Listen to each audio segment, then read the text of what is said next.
Yes, sir. Thank you. Squaring me away as always. I mean, even in just the public reporting, if you see the post-strike shaft of the 3 holes, the vast majority, and fairly so, the vast majority of speculation has been those are the 3 strike points. When in actuality, what you realize is these are the vents, these are the caps. The first munition took the cap off, and the other 5 went down the center hole, which if you're planning the target, you would want it to be the direct one going to the bottom. These are the types of things that go into the planning for a strike that the Pentagon would not expect the press corps, the American people, to initially understand. So laying this information out is helpful. But it's also why we ask for a beat, for a moment, for a day or 2, the opportunity to tell that story. Because as the chairman said, these men and women that did this mission, they just want to do their job. They're not expecting their story to be told. They're not expecting the glory. They are grateful for the flags and the hugs of family. That's why they do the job. But they also know they were a part of something historic. We know how historic it was. The chairman does. I know. Our staffs know. And so that's why we are, and the President of the United States knows. And that's why it's almost personal when we see the way in which leaks are used to try to disparage the outcome or muddy the waters about the impact of what happened without being responsible with information and allowing the professionals to assess and provide that information just like the chairman did. So thank you, Mr. Chairman, for that information. Yes, and we welcome a few additional questions. Yes, sir. General, on Sunday you said final battle damage will take some time. And you also said, I think BDA is still pending, and it would be way too early for me to comment on what may or may not still be there at the nuclear facility. So that was just over 3 days ago. So what has changed? Would you use the term obliterated as well? Sure, like I said, we don't do BDA. I'll refer that to the intelligence community. And you're talking with them. I mean, what changed in the past 3 days and make you so, you know? Sir, I think I think I explained what changed. There was a great deal of irresponsible reporting. MSNBC, you start a news cycle that starts to call into question the ethics. No, that's why. So you bring the chairman here, who's not involved in politics. He doesn't do politics. That's my lane to understand and translate and talk about those types of things. So I can use the word obliterated. He could use defeat, destroyed, assess, all of those things. But ultimately, we're here to clarify what these weapons are capable of, which anyone with, two eyes, some ears, and a brain can recognize that kind of firepower with that specificity at that location and others is going to have a devastating effect. So we all recognize there will be days and weeks ahead. That's why yesterday I said, if you want to know what's going on at Fort O, you better go there and get a big shovel, because no one's under there right now. No one's under there able to assess, and everyone's using reflections of what they see. And that's why the Israelis, the Iranians, the IAEA, the UN, to a man and to a woman who recognize the capability of this weapon system, are acknowledging how destructive it's been. So that's what's changed. Just 3 or 4 days later, what changed? See, this is a point. This is how difficult it is to actually manage. You just watched a video of what this weapon is capable of. That's where we find our confidence, is in the skill of men and women and the capability of the systems they employed, and the recognition so far in the reflections that it was a highly successful mission. Sure, I think you could, I'd say go out, the IC should be able to help you answer that question. They look at a variety, as the Secretary has alluded to, we look at a variety of things. I don't do that, they do. All different sources of intel, which I'd refer you to them to get clarity on the end state. So again, I go back to the IC, whether it's Director Radcliffe or ODNI Gabbard. I read the statements at the beginning. They're the ones aggregating the intelligence, and they're saying nuclear facilities were destroyed and would have to be rebuilt over a number of years. Facilities were destroyed. What do we got right here? Sir, you cited a body of credible intelligence to suggest the damage at Fort O and other places. What is that referring to, and when can we see it? I was reading from the CIA director's statement, which came out last night. CIA, again, they do the BDA, they do the assessment.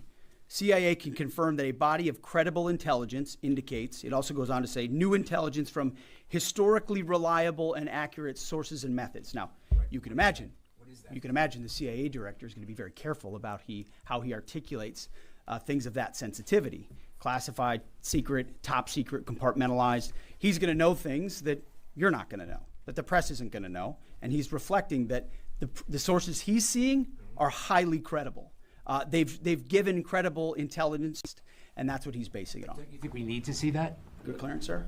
Eventually, Okay. the American public wants Yes, to see sir. it. Yes. Yeah, you. I wanted to ask briefly just No, not you. Checkered shirt. Oh, There. so Mike Glenn with the Washington Times. Yes, sir. Thanks, sir. Anybody who's ever read a battalion S2 report after a fight knows that it's usually, the initial report is usually wrong, sometimes grossly so. Has what happened in this incident caused you all to sort of rethink the intelligence process, if the process itself doesn't require any more adjustment? Well, I can tell you what the chairman told me in the Situation Room and reminded us all, which is alongside what you just said, sir, is that the first reports are almost always wrong. They're almost always incomplete, right? Anything, whether it's a squad level operation or a strategic level operation, the initial reflections you get are coming at you at a high rate of speed from a lot of different sources. So your job is to step back and assess them. And that's why we're urging caution about premising entire stories on biased leaks to biased publications trying to make something look bad. How about we take a beat, recognize first the success of our warriors, hold them up, tell their stories, celebrate that, wave an American flag, be proud of what we accomplished. And in the meantime, I can assure you, the chairman and his staff, the intelligence community, our staff and others are doing all the assessments necessary to make sure that mission was indeed successful. Yes, right there. Sir, thank you, Mr. Secretary.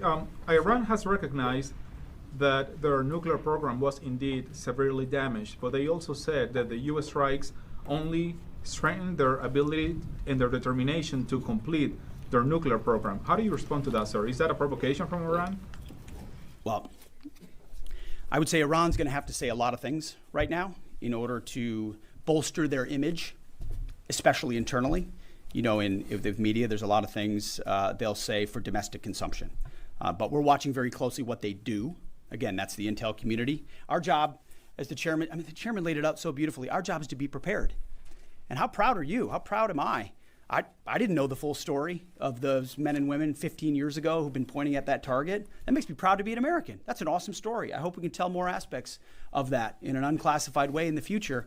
That's a great thing to know. Our job is to be prepared when the commander-in-chief calls based on those assessments. So, of course, our IC, the Intelligence Committee, will keep watching what Iran does and pay attention to that. But the president has created the contours, the opportunity for a deal, for peace, in something that the world said was intractable, that wasn't possible. And we got that peace, that ceasefire, that option, because of strength, because of his willingness to use American military might that no one else on the planet can do with the kind of planners and operators that the chairman just laid out. Yes, sir. Right there. Yep. Me, sir? Just a quick question. There's public imagery available saying that highly enriched uranium was moved out of Fordo before the strikes. Is that accurate? Have you seen that? And Mr. Chairman, a question for you.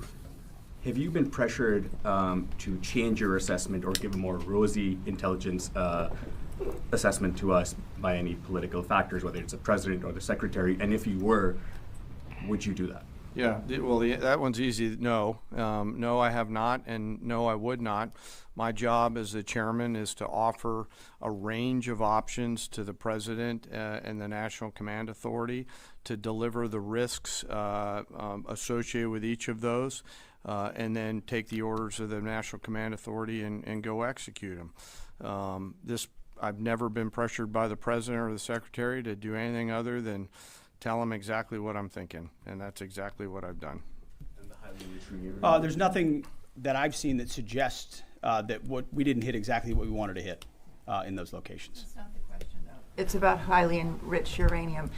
Do you have certainty that all the highly enriched uranium was inside the Fordo mountain, or some of it, because there were satellite photos that showed more than a dozen trucks there 2 days in advance? Are you certain none of that highly enriched uranium was moved? Of course, we're watching every single aspect, but Jennifer, you've been about the worst, the one who misrepresents the most intentionally.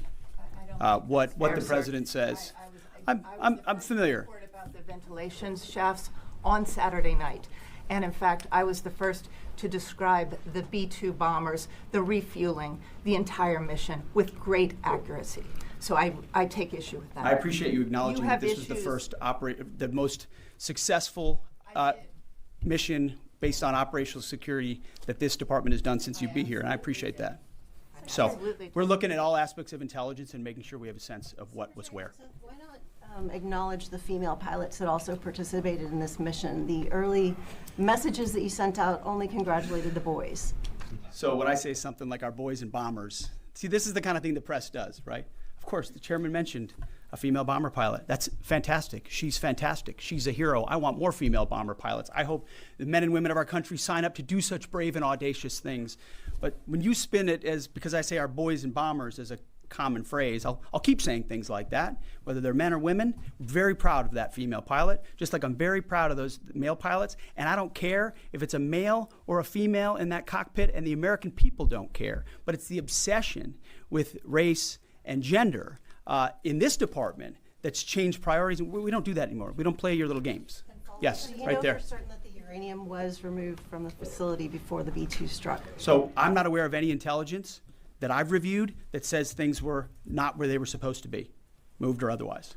Yes. Kelly Meyer with News Nation, and just off the top, want to say we're grateful for the service of these pilots and everybody that serves. I wanted to ask you, the CIA statement said, when possible, they will provide updates and information to the public for transparency, and I believe that's what we're looking for here. Do you commit to share the Defense Intelligence Agency report when it is ready, so the American people can understand more about the intelligence assessment? Well, actually, the report that was discussed, this preliminary report, was what's called a restrike report. So it comes to us to give us an assessment whether a target would need to be restruck, right? That's the reason why. So it's based on internal feedback loop that we're supposed to have access to. Unfortunately, someone took advantage of that. But whatever is supposed to be made public will be, but whatever has to stay sensitive will be Can as I well. just jump in? You know, one of the things that I'm trying to do through this journey that we're on together, of course, transparency, but also the requirement to really protect these capabilities. I guess the time's up. So there's a balance in there, right?